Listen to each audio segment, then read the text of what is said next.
Options की कुछ terminologies होती है जैसे कि डेल्टा, थीटा, वेगा। मतलब बाय चांस हम किसी से कन्वर्सेशन कर रहे हैं और कोई ऐसे वर्ड्स यूज करना स्टार्ट कर दे, हमें लगता है भाई कितना समझदार आदमी है, कितनी हैवी टर्म्स को कितनी आसानी से बोल रहा है। मेरी बात का विश्वास करिए, आज का ये वीडियो खत्म होने के बाद आपके लिए सारे के सारे वर्ड्स हो जाएंगे बहुत ही ज्यादा सिंपल।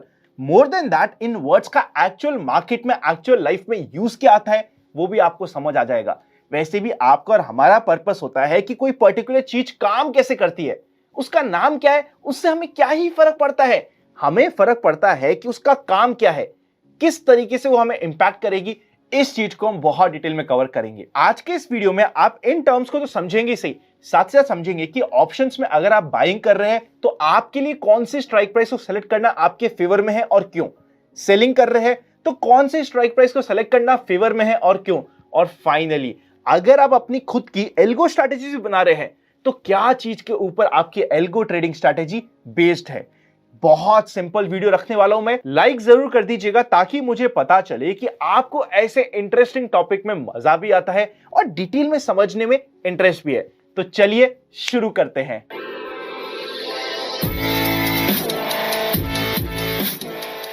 सबसे पहले सबसे इंपॉर्टेंट टर्मिनोलॉजी से शुरू करते हैं जिसका नाम है डेल्टा। डेल्टा क्या कहने की कोशिश करता है उसे समझते हैं, फिर स्क्रीन पे जाके एग्जाम्पल भी देखेंगे, रियल लाइफ एग्जाम्पल के बेसिस में चीजों को सिंप्लीफाई करेंगे। डेल्टा हमें यह बताता है कि अगर हमारा अंडरलाइन एसेट बढ़ता है उसके रिस्पेक्टिव में हमारे ऑप्शन का प्रीमियम कितना बढ़ता है या कितना घटता है, बस यही बताता है डेल्टा। मतलब जो बढ़ने और घटने की अपने ऑप्शन के प्रीमियम की स्पीड है वो बताता है डेल्टा। अगर हम मानते हैं हमारा अंडरलाइन एसेट है निफ्टी, अगर हमारा निफ्टी 1000 पॉइंट बढ़ गया तो हमारा जो ऑप्शन है, सपोज करते हैं हमारा ऑप्शन है कॉल ऑप्शन, तो कॉल ऑप्शन कितना बढ़ेगा, बस यही परसेंटेज हमें बताता है डेल्टा। सपोज करते हैं अंडरलाइन एसेट यानी कि निफ्टी 100 पॉइंट बढ़ा, 100 पॉइंट के अगेंस्ट में हमारा ऑप्शन का प्रीमियम कितना बढ़ेगा, वो 100 बढ़ेगा, 50 बढ़ेगा, और भी कम बढ़ेगा यानी कि 10 या 20 बढ़ेगा। यही हमें पता चलता है डेल्टा से। आपको आई होप अभी तक बेसिक डेफिनेशन समझ आ गई होगी। स्क्रीन पे चलते, मैं सीधा आपको ले जाने वाला हूं निफ्टी के ऑप्शन चेन के ऊपर एनएसई की ऑफिशियल वेबसाइट पे। तो चलिए चलते हैं। सबसे पहले हम आ चुके हैं एनएसई की ऑफिशियल वेबसाइट के ऊपर। ये हमारे पास अंडरलाइन एसेट है निफ्टी जिसकी अभी प्राइस चल रही है 17,662।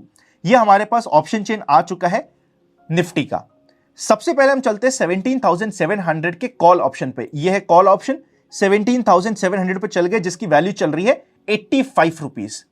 अब सपोज करते हैं यहां पे हमारा निफ्टी बढ़ा 50 पॉइंट से, 17,700 से बढ़ते बढ़ते निफ्टी पहुंच गया 17,750 पे। क्या हमारा ये प्रीमियम भी 50 रुपीज से बढ़ेगा? आप एक बार सोचिए। आंसर तो मैं अभी इमीडिएटली आपको बता दूंगा, उससे पहले एक बार सोचिए, आराम से, जरूरत पड़े तो वीडियो को पॉज करिए और सोचिए। आंसर है नहीं बढ़ेगा। एग्जाम्पल से समझ लेते हैं। ये कैलकुलेटर मैंने आपके सामने डाल दिया है। 17,650 का प्रीमियम है 112, 17,700 का प्रीमियम है 85। मतलब अगर मैं 112 माइनस 85 करूं तो 27 रुपीज, एग्जैक्टली 27 भी नहीं बढ़ेगा, 27 से कम ही बढ़ेगा। पर आप देख सकते हैं निफ्टी बढ़ा 50 पॉइंट। अगर हम प्रीवियस डेटा को माने कि प्रीवियस डेटा ही आने वाले समय में भी रेलेवेंट रहेंगे तो ऑलमोस्ट 27 रुपीज तो मैक्सिमम लिमिट आपके सामने निकल के आ जाती है। एक्चुअली ये हमने रफ कैलकुलेशन करी है क्योंकि हमने 17,650 से 700 की रेंज को कैलकुलेट करके निकालने की कोशिश करी है। मुद्दे की बात जो मैं आपको समझाने की कोशिश कर रहा हूं वो ये है कि अगर हमारा निफ्टी 50 पॉइंट बढ़ता है तो हमारा ऑप्शन का प्रीमियम, सपोज करते कॉल ऑप्शन है, उसका प्रीमियम 50 रुपए से नहीं बढ़ेगा। कितना बढ़ेगा? ऑलमोस्ट 50% बढ़ता है अपने एंडरलाइन एसेट के मोमेंटम से। ये होती है रियलिटी। ये मैं असली फिगर्स बता रहा हूं आपको। अगर हम एट दी मनी किसी भी अंडरलाइन एसेट पे काम करते हैं, अगर अंडरलाइन एसेट 100 रुपए से बढ़ता है तो हमारे ऑप्शन का प्रीमियम सिर्फ 50 रुपए से बढ़ता है। एक लाइव एग्जांपल मैंने आपको ऑलरेडी बता दिया है। इसका मतलब यह हुआ है कि अंडरलाइन एसेट वर्सेस प्रीमियम के बढ़ने की एक रेट होती है, एक परसेंटेज होती है, उसे ही हम कहते हैं डेल्टा। एट दी मनी में सीधे वापस से चलते हैं स्क्रीन पे। एट दी मनी यानी कि ऑलमोस्ट आप मान सकते हैं 17,700 650 एट दी मनी की रेंज पे ये डेल्टा रहता है 0.5। यानी कि अगर निफ्टी बढ़ेगा 100 पॉइंट से तो ये ऑप्शन का प्रीमियम बढ़ेगा 50 पॉइंट से। सिंपल सा पॉइंट है, जितना हम डीप इन दी मनी जाएंगे, deep in the money call में क्या हो गया, सपोज करते हैं हम 15,000 पे आ गए, 14,000 पे आ गए, 16,000 पे आ गए, डीप इन दी मनी जाते जाएंगे, वितना ये फिगर 1 के पास जाता जाएगा। मतलब सपोज करते हैं हम 16,000 के कॉल में काम कर रहे हैं, यहां पे अगर हमारा इंडेक्स 1000 पॉइंट बढ़ेगा तो ये ऑप्शन का प्रीमियम भी 1000 पॉइंट बढ़ जाएगा। अगर हमारा निफ्टी 100 पॉइंट बढ़ेगा तो ऑप्शन का प्रीमियम भी हाइपोथेटिकली ऑलमोस्ट 100 पॉइंट के आसपास बढ़ जाएगा। क्या एग्जैक्टली 1 कभी होता है? एग्जैक्टली 1 होता है सिर्फ एक्सपायरी के एकदम आखिरी के 1 घंटे में। आप कह सकते हो कि जितना हमारा इंडेक्स यानी कि अंडरलाइंग एसेट ऊपर नीचे होगा, उतना ही ऑप्शन का प्रीमियम भी ऊपर नीचे हो जाएगा। पर हाइपोथेटिकली हम ये मानते हैं कि जितना हम डीप इन दी मनी जाते हैं, वितना 1 की तरफ जाते जाते हैं, मतलब वितना ही अंडरलाइंग एसेट के मोमेंटम का इंपैक्ट होता है ऑप्शन के प्रीमियम पे। अगर हम आउट ऑफ द मनी जाएंगे, वितना ही ये 0 के पास जाता जाएगा। सपोज करते हैं हम 20,000 के कॉल में काम करते हैं, तो हो सकता है आपका इंडेक्स 1000 पॉइंट बढ़ जाए और वहां पे आपके ऑप्शन के प्रीमियम पे कोई फर्क ही ना पड़े या बहुत ही इररिलेवेंट सा फर्क पड़े, क्योंकि जितना हम आउट ऑफ द मनी जाते हैं, वितना ही 0 की तरफ होता जाता है डेल्टा। पुट में इसका एग्जैक्टली ऑपोजिट होगा। पुट होता क्या है? पुट में हम right to sell a security buy करते हैं। मतलब हमें लग रहा है कि इस पर्टिकुलर अंडरलाइंग एसेट का प्राइस टूटना चाहिए, तो यहां पे एट दी मनी में रहता है -0.50, मतलब नेगेटिव कोरिलेशन रहता है। जितना हम इन दी मनी जाते हैं, मतलब कि जितना हम बढ़ने की साइड जाते हैं, जो हमारा इन दी मनी हो गया, वितना ये -1 की तरफ जाएगा। जितना हम आउट ऑफ दी मनी जाएंगे, पुट में आउट ऑफ दी मनी क्या हो गया, 15,000, 14,000, 13,000, जितना हम आउट ऑफ दी मनी जाएंगे, वितना ये 0 की तरफ जाता जाएगा। आपने ये समझ लिया, ये इंपॉर्टेंट पॉइंट था कि डेल्टा एट दी मनी में होता है 0.50, जितना हम आउट ऑफ दी मनी जाते हैं, वितना ही आपका अंडरलाइंग एसेट के मोमेंटम का इंपैक्ट ऑप्शन के प्राइस पे कम पड़ता है। अब हम समझते हैं कि जब हम ऑप्शन को सेल करते हैं, हम आउट ऑफ द मनी क्यों करते हैं। यही आपको आंसर मिल गया है, क्योंकि out of the money option में जब भी आप सेल करते हैं, आपका डेल्टा 0.5 से भी कम होता है। जितना आप far out of the money जाते जाएंगे, उतना आपके लिए बेनिफिशियल हो जाता है, क्योंकि इवन अगर आपके अंडरलाइंग एसेट का प्राइस आपकी एक्सपेक्टेशन, सपोज करते हैं मुझे लगता है कि निफ्टी 18,000 के ऊपर तो नहीं जाएगा, मैंने 18,000 के कॉल सेल कर दिए या 19,000 के कॉल सेल कर दिए।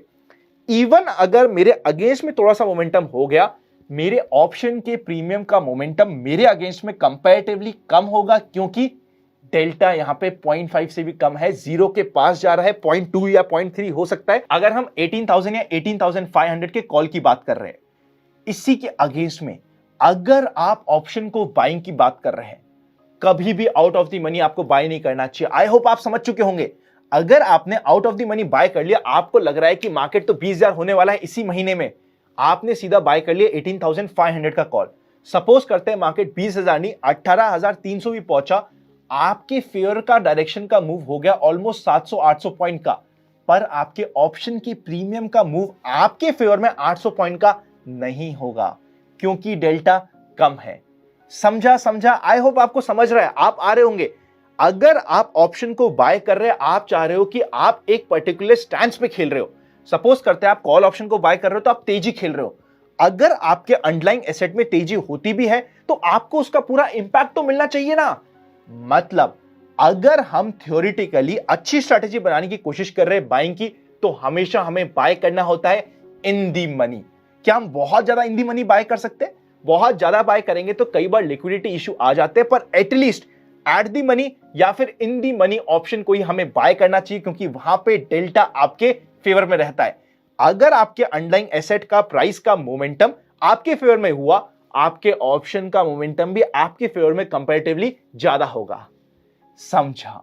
ये था मुद्दे की बात। इसीलिए एक इंपॉर्टेंट प्रिंसिपल आपको पूरे ऑप्शंस आपके लाइफ लॉन्ग काम आएगा।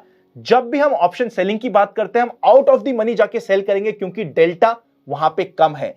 अगर हमारे अगेंस्ट में मूव हुआ, तब भी हम बच के रहेंगे, क्योंकि डेल्टा कम है। कभी भी आउट ऑफ द मनी जाके हमने ऑप्शन को नहीं बाय करना है, क्योंकि वहां पे डेल्टा आपके फेवर में नहीं है।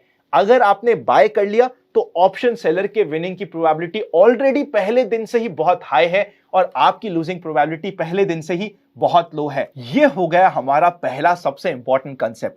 अगर जरूरत पड़े तो इस वीडियो को यहां तक वापस से देख लीजिएगा। इसके बाद मैं आपको थीटा और वेगा भी शॉर्ट में समझा देता हूं। बहुत सिंपल है, वहां पे हमें इतना ज्यादा दिमाग लगाने की जरूरत नहीं है, पर यह था हमारे लिए सबसे इंपॉर्टेंट कंसेप्ट। अगर हम इस वीडियो को आगे बढ़ाए उससे पहले आपके पास डीमैट अकाउंट नहीं है, डिस्क्रिप्शन में लिंक मिल जाएंगे। इंडिया के बेस्ट ब्रोकर्स का लिंक आपको डिस्क्रिप्शन में मिलने वाला है। अगर आप ज्वाइन बटन मेंबरशिप ज्वाइन करना चाहते हैं तो यूट्यूब पे भी ऑप्शन है, वरना आप मोबाइल ऐप पे जाके आराम से ज्वाइन कर सकते हैं। चलिए अब हम चलते हैं वापस से स्क्रीन पे और थीटा को सबसे पहले समझने की कोशिश करते हैं। थीटा क्या होता है? देखो, मैंने आपको एक कंसेप्ट की बताया था, जो भी ऑप्शन का प्रीमियम होता है, जो ऑप्शन होता है वो एक आइस क्यूब जैसा होता है और वो आइस क्यूब रखा हुआ है तवे के ऊपर। मतलब तवे के ऊपर हमारा आइस क्यूब रखा हुआ है। जिस तरीके से आइस क्यूब मेल्ट होता है उस तरीके से हमारा ऑप्शन का प्रीमियम भी मेल्ट होता है। ये जो मेल्ट होने की स्पीड होती है उसे ही हम कहते हैं थीटा। मतलब टाइम के साथ हमारे ऑप्शन का प्रीमियम कितना कम होता है उस स्पीड को कहते हैं हम थीटा। इसीलिए आपने देखा होगा, मैं हमेशा कहता हूं, जब भी हम ऑप्शन सेलिंग करते हैं स्पेशली एक्सपायरी के पास, वहां पे थीटा डीके मतलब कि जो थीटा डीके की स्पीड होती है वो काफी हाई होती है। आपको ऑप्शन एक्सपायरी के पास में क्या मिलेगा? ऑप्शन की सपोज वैल्यू चल रही है 100 रुपए, 2 दिन बाद रह जाएगी 50 रुपए, फिर 2 दिन बाद रह जाएगी 20 रुपए, फिर एक्सपायरी में सीधा 0 हो जाती है। इस तरीके से एकदम आपको झटके से डिप मिलेंगे एक्सपायरी के पास। यहां पे हमारे लिए एक इंपॉर्टेंट कंसेप्ट आया, थीटा डीके सबसे ज्यादा होता है एक्सपायरी के पास। अगर हम स्पेशली एल्गो की स्ट्रैटेजी बनाते हैं तो वहां पे हम थीटा डीके को प्ले कर सकते हैं, जो परफेक्टली काम करेगा। अगर हम वीकली एक्सपायरी की बात करें तो वेडनेसडे और थर्सडे को, मंथली एक्सपायरी की बात करें तो मंथ के आखिरी वेडनेसडे, थर्सडे और इवन ट्यूसडे को भी थीटा डीके काफी हाई हो जाता है। अगर हम ऑप्शन सेलिंग की बात कर रहे हैं तो हमारे लिए, अगर हम ऑप्शन में ट्रेडिंग कर रहे हैं, सबसे अच्छा होता है नियर टू एक्सपायरी काम करें, क्योंकि यहां पे थीटा डीके आपके फेवर में होगा। अगर हम ऑप्शन बाइंग की स्ट्रैटेजी बना रहे हैं तो हमेशा आपको मंथ के पहले 15 दिन में ही काम करना चाहिए। नेक्स्ट 15 दिन में आपको अपने काम का वॉल्यूम कम कर देना चाहिए, क्योंकि थीटा आपके अगेंस्ट में है। टाइम, देखिए थीटा डीके क्या होता है? टाइम के रिस्पेक्टिव में आपके ऑप्शन का प्रीमियम कितना डीके हो रहा है, स्पीड ऑफ डीके क्या है वो बताता है थीटा। अब थीटा को अगर आपको टेक्निकली याद रखना है तो टी से सीधा टाइम आपको मिल गया, टी से टाइम याद रखिएगा। थीटा डीके सबसे ज्यादा होता है नियर एक्सपायरी, ये कंसेप्ट को हमेशा ध्यान रखिएगा। लास्ट जो हमें सीखना है वो है वेगा। अब वेगा क्या होता है? अगर वेगा को मैं बहुत सिंपल लैंग्वेज में बताऊं ना, वॉलेटिलिटी की स्पीड को कहते हैं वेगा। मतलब कितना डर लग रहा है ऑप्शन सेलर को। देखो, वी से वॉलेटिलिटी बहुत अच्छी तरीके से बनाया, जिन्होंने भी ये ग्रीक्स बनाए ना, ये सिंबल्स बनाए, बहुत अच्छी तरीके से बनाए हैं। ये बताता है आपकी वॉलेटिलिटी की स्पीड को। मतलब, और वैसे भी अगर मैं बताऊं ना, ये वॉलेटिलिटी क्या है, हमने लास्ट ही वीडियो में सीखा था एक इंप्लाइड वॉलेटिलिटी का कंसेप्ट। बस ये इंप्लाइड वॉलेटिलिटी की स्पीड को बताता है कि अगर हमारी वॉलेटिलिटी 1% से बढ़ती है तो हमारे ऑप्शन के प्रीमियम कितना बढ़ता है। बस यही हमें पता चलता है वेगा से। ये थोड़ा सा एडवांस कंसेप्ट है, पर आप ये समझ लीजिए जिस तरीके से इंप्लाइड वॉलेटिलिटी का इंपैक्ट होता है, वेगा आपके इंप्लाइड वॉलेटिलिटी की स्पीड को पता लगाने में कोशिश करता है। अब वॉलेटिलिटी बढ़ेगी कब? कभी भी कोई मार्केट में न्यूज आ जाए, कोई फियर आ जाए, कुछ ऐसा अननोन फैक्टर आ जाए जिससे काफी लोगों को डर लगे, तो आपकी वॉलेटिलिटी, इंप्लाइड वॉलेटिलिटी और वेगा, तीनों चीज आपको बढ़ी हुई मिल जाएगी। सपोज करते हैं यहां पे बिल्कुल मार्केट स्टेबल हो गया है, बिल्कुल स्लो मोशन में काम कर रहा है, तो ऑब्वियसली वेगा कम हो जाएगा। ये हो गए हमारे ऑप्शंस के कुछ इंपॉर्टेंट कंसेप्ट्स, जिससे अभी तक आई एम वेरी श्योर काफी लोगों को डर लगता होगा। इस वीडियो के बाद आई होप आपका डर कम या फिर खत्म हो गया होगा। जरूरत पड़े तो इस वीडियो को 2 से 3 बार देखिए, दोस्तों या शेयर कीजिए, लाइक करके मुझे मोटिवेट करना मत भूलिएगा। Happy learning. सारे इंपॉर्टेंट लिंक्स डिस्क्रिप्शन में मिल जाएंगे। सी यू वेरी सून।